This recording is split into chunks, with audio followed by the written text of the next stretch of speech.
Be phenomenal every day.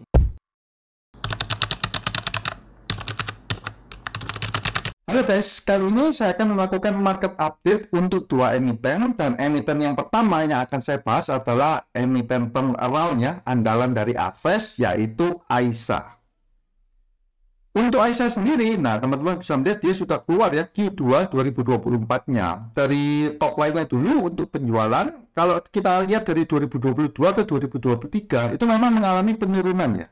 Dari 1,8 triliun ini menjadi 1,7. Nah, di 2024 Q2 ini dia ada mengalami kenaikan untuk penjualannya ya, menjadi 930 miliar. Nah, ini kenaikannya ya memang nggak terlalu sampai banyak sekali ya, tapi ya oke lah. Di mana 2023 Q2 ini dia kan cuma 800 miliar ya. Jadi ada kenaikan sekitar 115 M untuk penjualan di year on year ya, antara 2024 Q2 dan 2023 Q2. Nah, penjualan yang naik ini apa saja sih? Ini kita bisa lihat di sini ya. Di mana yang banyak mengalami kenaikan itu adalah yang untuk produk makanan ringan atau snacknya. Nah, 2024 ini kan 610 M, di mana 2023 itu 480 M. Nah, ada kenaikannya sekitar 130-an ya, 130 M. Untuk makanan pokoknya, bihun-bihunan ya, itu dari 353 itu naik sedikit, cuma naik 20 miliaran ya, menjadi 379 miliar. Nah, untuk teman-teman yang belum fasih ya dengan emiten Aisyah ini berjualan, nah ini ya. Ini adalah brand atau produk-produknya, ada Taro, kemudian ada Mikres ini ya, Mikremes. Nah, terus ada permen ini Gulas. Nah, untuk yang bihunnya yang terkenal itu adalah yang bihun kun ya, bihun kun. Kemudian ada yang lama ini yang cap ayam 2 telur, superior. Nah, ini adalah produk-produk dari si Aisyah sendiri.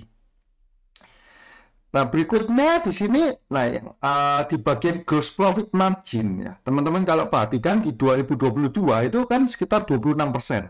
2023 dia berhasil menaikkan ya, menjadi 33%. Dan di Q2 2024 ini, GPM-nya, gross profit margin-nya itu naik lagi ya, menjadi 37,04% ya. Kalau yang Q2 2023 itu 30%. Nah, ini kita bisa lihat lagi, dari mana kok dia bisa naik di sini? Itu tentu kalau penjualannya naik ya kita akan membandingkan dengan COGS-nya ya. Ini COGS-nya ada, kalau kita cek di beban pokok penjualan, karena revenue-nya naik ya otomatis penggunaan bahan baku dan kemasan itu juga mengalami peningkatan dari 413 miliar menjadi 438 miliar. Nah, dari sini karena peningkatannya ini kan tidak terlalu banyak ya, padahal revenue-nya kan naik sekitar 100 miliaran. Tapi penggunaan bahan bakunya cuma naik sekitar berapa ini ya? Sekitar 25 M ya, 25 miliar saja. Untuk tenaga kerja langsung memang ada naik sedikit yang wajar ya. Beban produksi tidak langsung juga naik sedikit. Nah, berarti faktornya ada di bahan bakunya ya, bahan bakunya.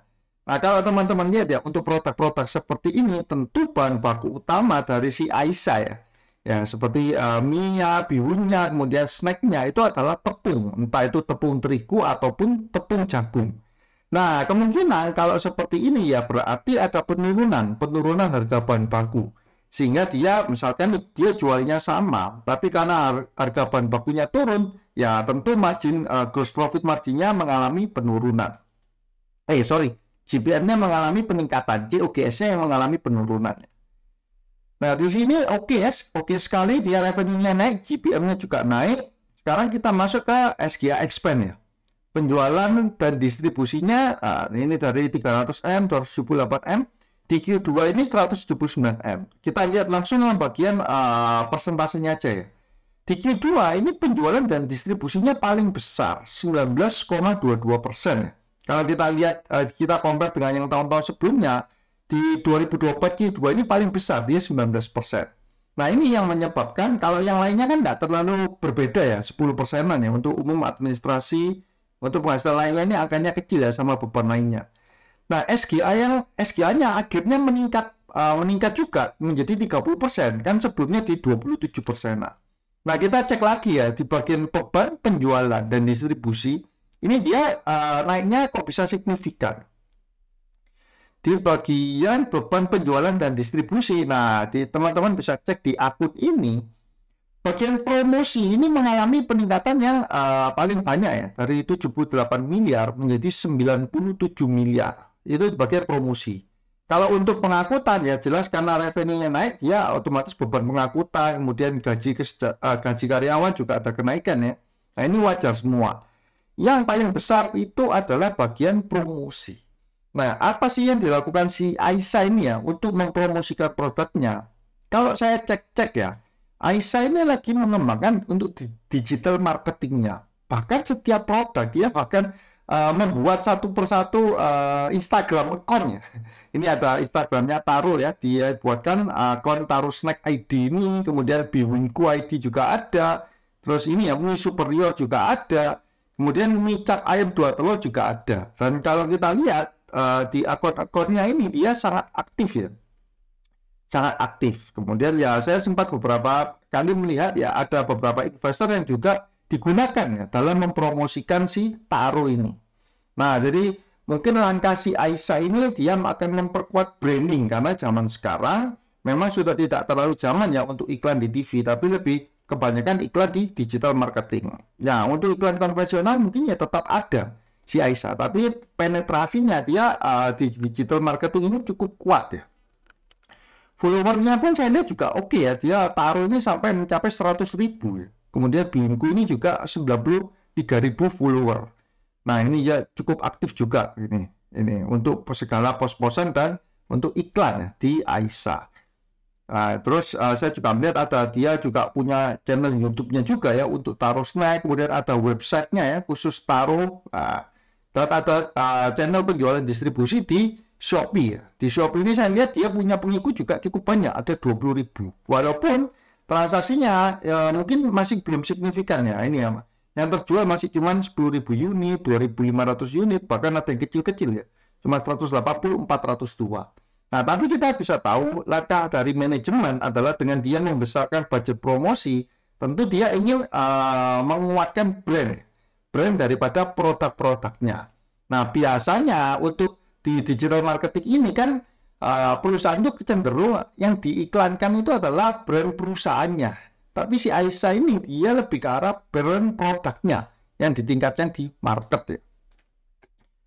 Terus lanjut ke bagian berikutnya adalah, nah ini operating profit. Operating profitnya dia juga paling tinggi ya, paling tinggi persentasenya 6,4%. Ya jelas karena GPM-nya dia juga paling tinggi di 2024 Q2.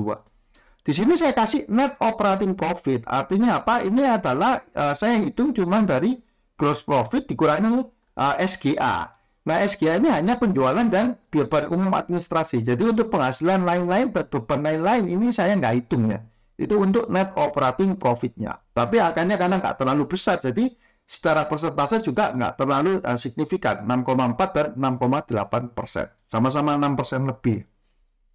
Terus ada beban, ini ya, penghasilan keuangan dan juga beban keuangan. Dan terakhir adalah pajak ya. Nah ini membuat ada profit loss atau dari Aisyah sendiri, dia melanjutkan kinerja positifnya. Sebelumnya dia kan sempat rugi terus kan, perusahaan Aisyah ini yang 2022 juga masih rugi. 2023 ini awal turnaround-nya. Awal turnaround dari Aisyah ini menjadi positif. Menjadi plus ya, dia plus 18 miliar dan di Q2 2024 ini dia sudah plus 28 miliar. Nah, semoga saja ke depan kinerjanya ini masih terus bertumbuh. Karena sebenarnya untuk Aisyah sendiri itu room untuk growth-nya itu masih besar ya. Secara kapasitas produksi pabrik dia juga masih cukup banyak. Kalau Q1 kemarin dia kapasitas produksinya itu sekitar 35% saja. Jadi masih sangat amat kecil ya. Kemudian jaringan distribusinya ya tentu teman-teman yang mengikuti Aisyah ini tahu bahwa jaringan distribusinya menggunakan ya induknya sendiri ya, yaitu FKS ya, FKS Group yang sudah terkenal. Dia sendiri juga punya emiten yang sudah IPO yaitu ini ya, Fish. Salah satu emiten yang juga sangat bagus ya, yang ada di bursa. Terus yang terakhir untuk Aisyah itu adalah kita juga cek secara, nah secara ini ya, secara pemegang sahamnya PSP-nya, Pangan Sejahtera Investama, ini masih terus melakukan akumulasi. Nah di video yang dulu waktu saya membahas tentang pertama kali saham turnaround Aisyah, itu kan si Pangan ini juga masih membeli terus ya. Ini teman-teman bisa cek sejarahnya. dia terus akumulasi ya sejak mengambil alih Aisyah ini menjadi mayoritas. Dia akumulasi dan terakhir pun di bulan Juli saham Aisyah ini masih diborong terus sama Pangan Sejahtera Investama. Jadi ya, kalau dari kita itu kita masih sangat berpandangan positif ya bahwa emiten ini mungkin beberapa tahun ke depan teman-teman Pak baru bisa melihat ya bahwa kinerjanya ini mulai maksimal. Kalau sekarang masih jauh masih jauh room untuk growth-nya. Itu untuk emiten Aisyah, dan berikutnya saya akan membahas emiten MAPB. Nah, untuk MAPB ini kalau teman-teman tahu itu produknya itu, nah ini ya seperti Starbucks ya, ini paling terkenal dia Starbucks-nya ya. Nah, terus sebenarnya bukan hanya Starbucks, nah dia juga punya produk-produk lainnya. Nah, ini Godiva, ini es krim yang super mahal, super mewah ini es krimnya. Kemudian ada pizza segala macam, ada Subway juga. Namun ya tulang punggung ya atau backbone dari si MPAB ini itu adalah Starbucks.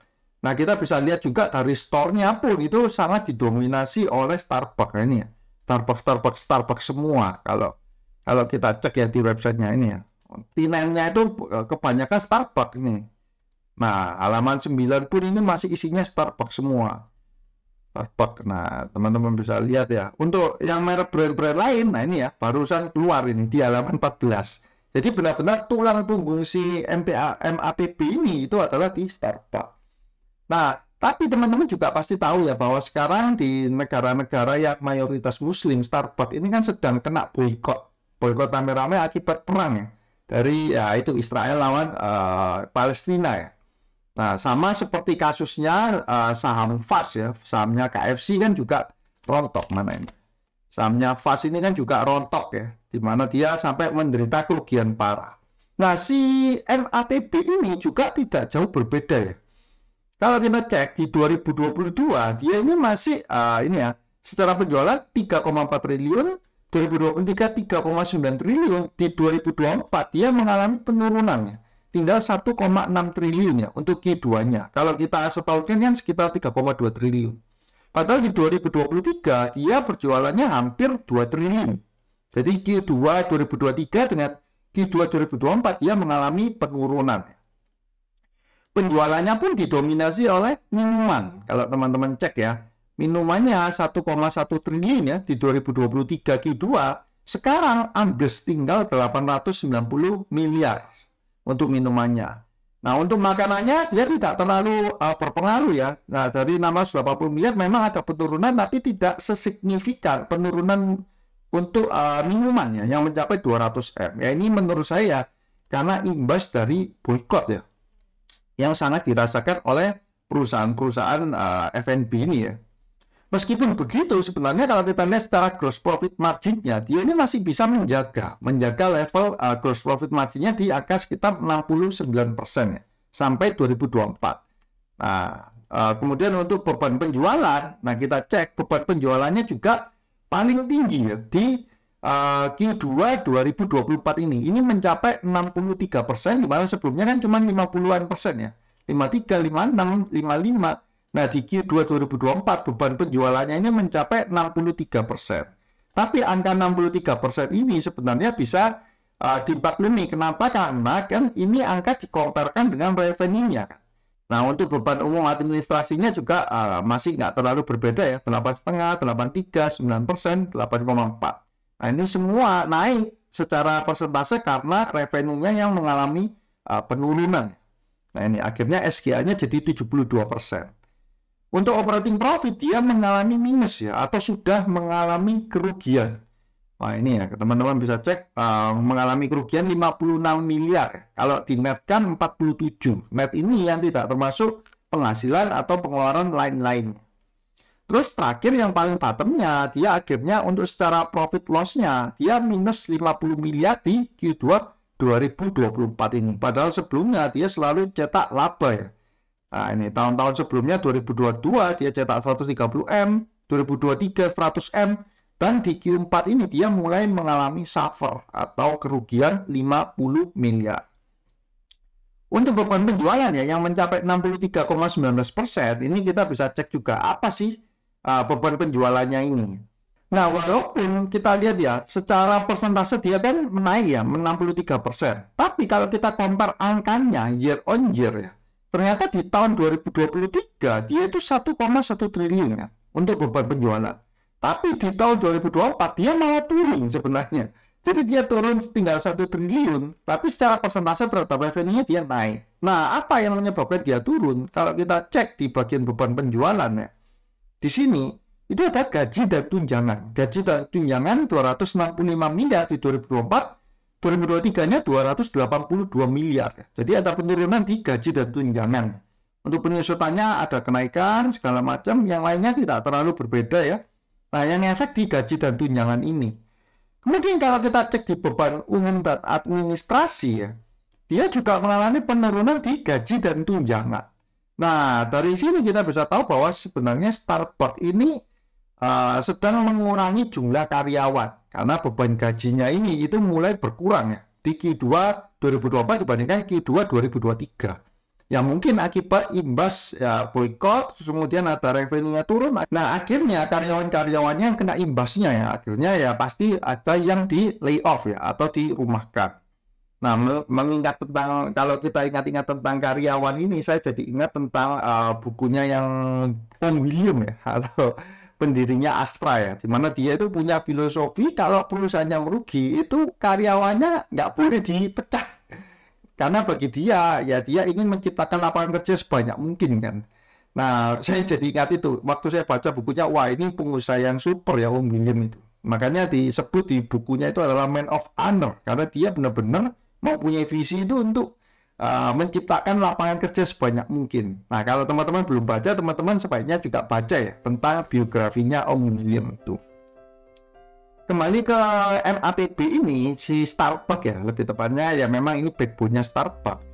Dengan kondisi yang seperti ini, kemudian kita pun juga nggak tahu gitu loh, kapan boykot ini bisa selesai kan. Jadi kondisi yang dialami si MAPB ini menurut saya ini juga cukup kritis ya.